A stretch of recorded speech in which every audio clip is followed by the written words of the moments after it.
stage, and he is coming up just in time, and I think his group is here just in time. There's a lot of people here to see him. We met this guy over at Tickle Tryouts, which is a show, well, it's an open mic that I'll talk later on more about. Anyway, we've seen this guy do great things. He's a lot of fun. He's a gentle man and a gentleman. Please welcome to the stage, Mr. Michael. Michael!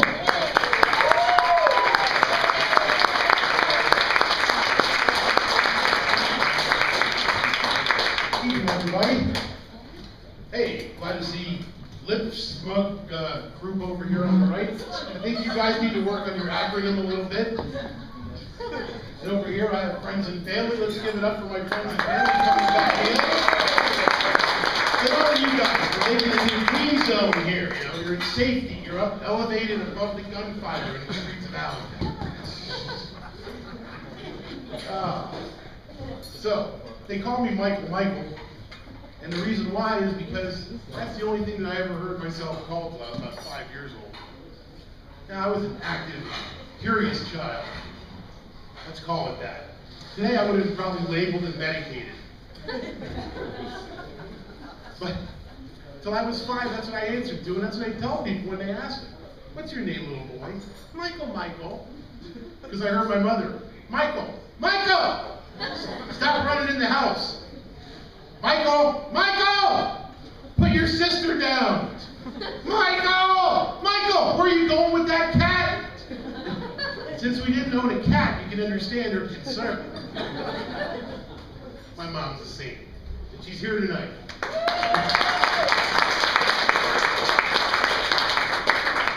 My dad's a military man. He spent 35 years working for Uncle Sam.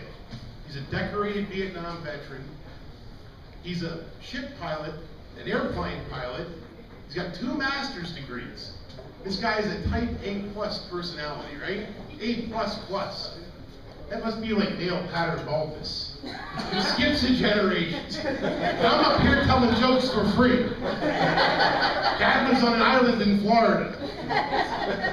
He might be smart and rich, but I got the hair. That's bald as an egg. He's a great guy. I love my family. Oh, yeah. Well, I got 3 kids, all grown, all in college. A couple of them have graduated college. I'm really proud of them. It's that type A personality, skipping a generation again, you know? It's gonna suck when my 2 daughters go bald. I recently had a pretty unpleasant health scare. I won't go into the gory details, but I actually had my 2nd stay in the hospital in 40 years. First time was in 1970 in an army hospital in Germany. Yeah, I shared a room with 7 other kids. There was a bathroom down the hall, no TV. A male orderly stole my comic books, and the mean kid in the next bed tormented me about losing my balls in the operation they were going to do.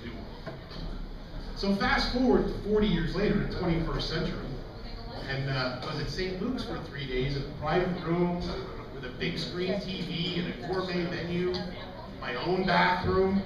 How about that? But they were so nice. The people at St. Luke's Hospital, if you ever happen to be in the hospital, I'd recommend St. Luke's. But, you know, they wake you up at all hours, take blood, do this kind of test, they're dragging you all over the place.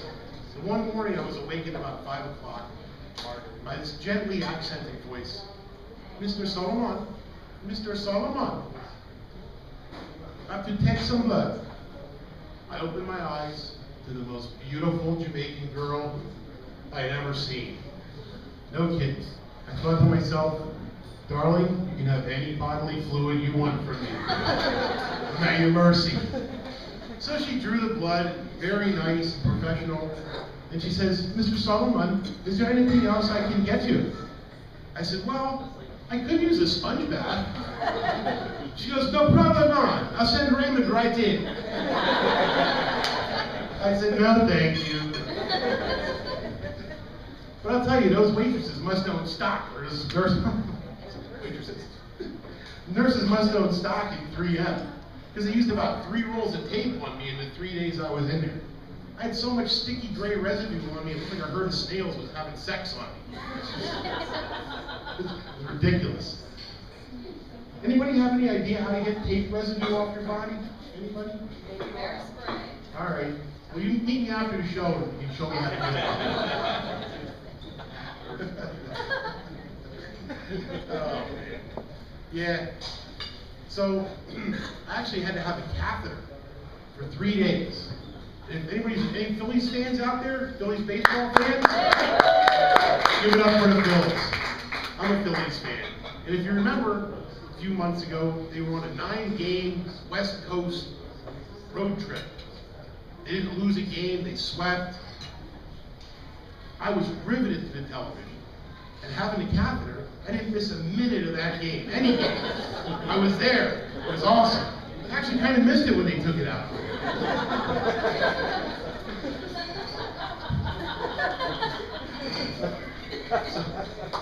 So I actually got to experience the joy of epidural childbirth medications without having to give birth. It was awesome. For this operation, they put an epidural in my back and left it in there for 3 days. Gave me my own happy button. All I had to do was push the button for a shot right in the spine. I love that happy button. I miss that happy button. But you know, the doctor, there's a little Asian fella. There's always a little Asian fella putting the epidural in your spine. But I think he was only used to working on you ladies, not adult silverback males. He probed my spine with that needle like he was searching for an avalanche victim. It was unbelievable. Yeah, the hospital was all right. I just don't want to go back anytime soon. So, actually, after one procedure, I woke up. It's a tape again.